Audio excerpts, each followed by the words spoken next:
Well, hey there, it's Terry Sawchuk. It's Thursday, so it is time for 3 Minute Thursdays. Actually, there's a lot going on since our last conversation.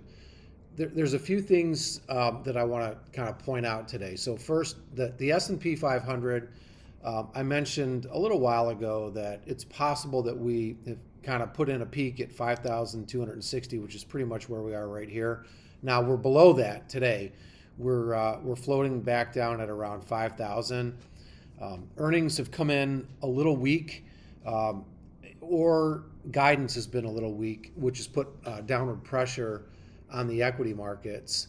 And we're definitely getting to an inflection point. The data has to be flawless because the market is essentially priced to perfection. Now, there's some big picture things that I think need some consideration here in terms of what we're doing. On the annuity side, we're looking for opportunities to what we call hedge and harvest. And so there are starting for the first time in a few months to look like there's a few opportunities to harvest where the sub-account valuations are getting close to the change in the index or even better than the change in the index, so we can kind of, in some instances, lock in these changes and then start over and reset. Not all of our contracts allow us to do this, but a handful do, and where we have that opportunity, we're certainly going to do that. There's a really important set of data that comes out next week. We don't talk about it too often because it's a little wonkish, but I think we should talk about it today. It's called the quarterly refunding announcement, and basically the Treasury comes out and announces how they're going to fund the next 90 days worth of debt because we're a deficit spending country.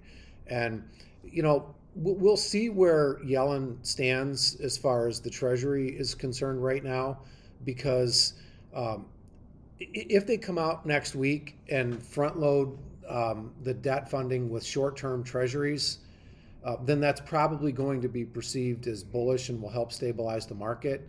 If for some reason they surprise us and start issuing a lot more long-term debt, that could really put pressure on the debt market and spike interest rates. I don't think they're going to do that, but it's something that we're watching closely. A lot of the leading economic data is starting to wobble a little bit, and so for the first time, we're starting to see where the prices and valuations may have been stretched. Hedging is starting to pick up, and volatility is starting to pick up in the markets.